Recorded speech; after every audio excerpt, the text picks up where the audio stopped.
दोस्तों, वामपंथियों से आज मेरा एक मूलभूत प्रश्न है। क्या आप देश में सिविल वार चाहते हैं? क्या आप चाहते हैं कि हिंदू शस्त्र उठा करके उन जाहिल कौम के मुसलमानों के तरह लोगों को मारना काटना शुरू कर दें? क्योंकि आप बार बार किसी के पेशेंस को टेस्ट कर रहे हैं। एक तरफ आप हेरिटेज, कल्चर, अलग अलग सभ्यता, संस्कृति की बात करते हैं, लेकिन जब बिहारी अपना छठ पर्व ग्लोबलाइज करते हैं और अपने रूट कल्चर से चिपके रहते हैं और गौरवान्वित महसूस करते हैं खुद को, तो दूसरी तरफ पुष्पम मैत्रेय हो या मोनिका जावेरी जैसे लोग पाखंडी इस पे न केवल भद्दे भद्दे पोस्ट करते हैं और कमेंट करते हैं। वहीं दूसरी तरफ छठ त्योहार से कई लोगों को परेशानी होने लगी। एज यूजुअल, जहां पे भी सनातन धर्मी एकजुट होंगे, कास्ट का बैरियर टूटेगा, वहां पे ये लोग उस पर्व को टारगेट करेंगे। यही उनका उद्देश्य है। नमस्कार दोस्तों, मेरा नाम है अभिषेक तिवारी और आप देख रहे हैं द अभिषेक तिवारी शो।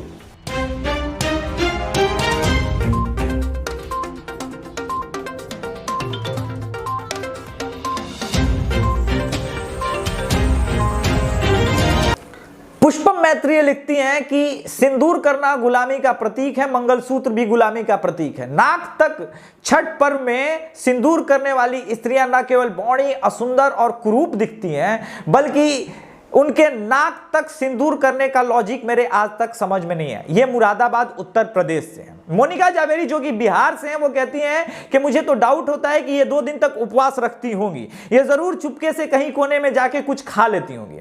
न केवल हिंदुओं के व्रत का, त्योहार का लगातार अपमान किया जाता है यहाँ पे, ये कोई नया ट्रेंड नहीं है। चाहे आप शबरीमाला देखिए, दीपावली देखिए, होली देखिए, लेकिन यही लोग ईद में जब जानवरों की हत्या की जाती है तो वाव टेस्टी बिरयानी, लाखों पेड़ क्रिसमस के नाम पे काट दिए जाते हैं, मगर मैरी क्रिसमस, सेंटा क्लॉज आएगा। आता तो कोई घंटा बजाने भी नहीं है, लेकिन सेंटा क्लॉज आएगा। जहां एक तरफ अंधविश्वास के नाम पे जानवरों की हत्या होती है, दूसरी तरफ अंधविश्वास के नाम पे पेड़ पौधे काटे जाते हैं, वहीं तीसरी तरफ सनातन धर्म के लोग प्रकृति पूजा के उपासना करते हैं। समस्या वामपंथ के साथ यह है कि इस छठ त्योहार में वो पंडित वाला एंगल भी नहीं डाल सकते, क्योंकि अर्घ देने के लिए जो है अपने ही लोगों का इस्तेमाल होता है।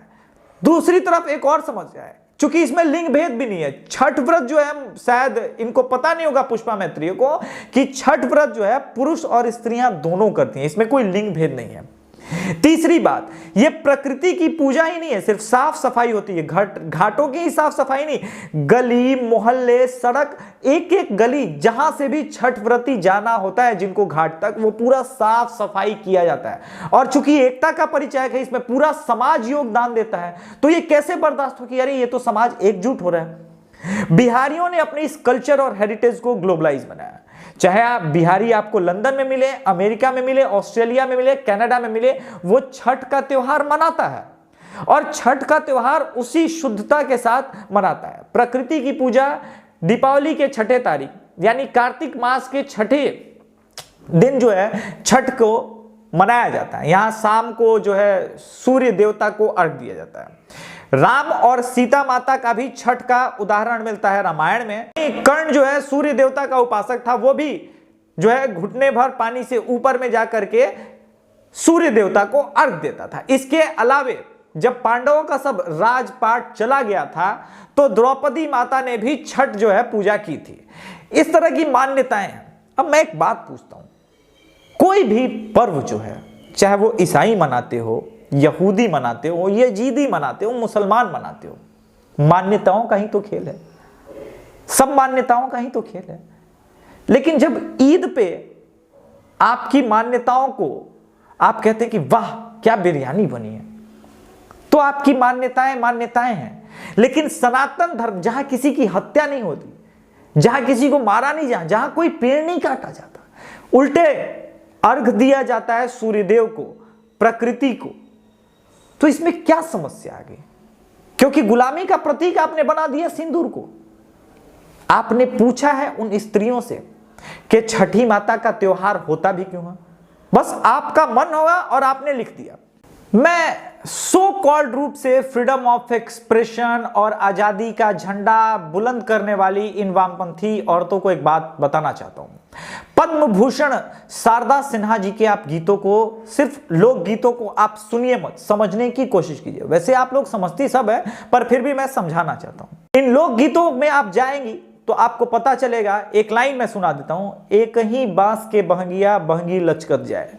जहां पे जब धान और इन सब का फसल पक जाता है, किसान काट के ले जाता है, तो ये पूर्वांचल का जो किसान है वो अपने कंधों पे पूरे परिवार का बोझ उठा के चलने वाला किसान, उसकी बात हो रही है। लोकगीतों में अक्सर आप देखेंगे कि जो वहां का सामाजिक परिवेश होता है उसके बारे में बात होती है, जहां पे लोग जब कल्चर से जुड़ने लगते हैं तो ये वामपंथी और क्रिप्टो क्रिश्चियन गैंग जो है, मुश्किल होगा ना कि कन्वर्ट कैसे करें, इनको कैसे ईसाई बनाया जाए, क्योंकि ये तो छठ माता को जो है पूजते हैं, सूर्य भगवान को ये पूजते हैं, प्रकृति के उपासक हैं, सनातन धर्मी हैं।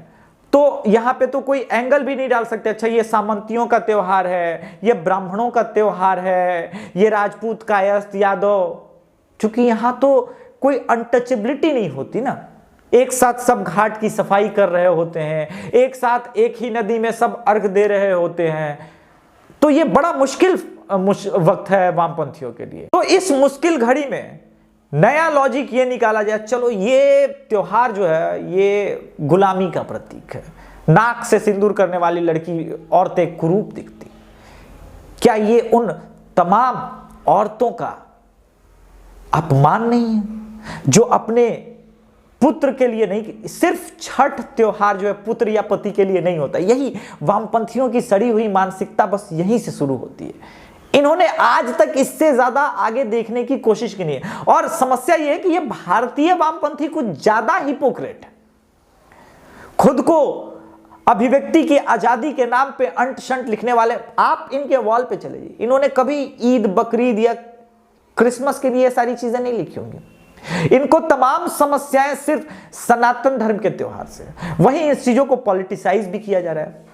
झारखंड सरकार ने फाइनली यू टर्न लिया और कहा कि हाँ भाई कोरोना नहीं फैलेगा, क्योंकि आप लोग तो इतना साफ सफाई ही कर दे रहे हैं कि कोरोना का विषाणु कहां रहेगा, तो आप लोग जाइए घाट पे। इसके पहले झारखंड सरकार ने बैन कर दिया था।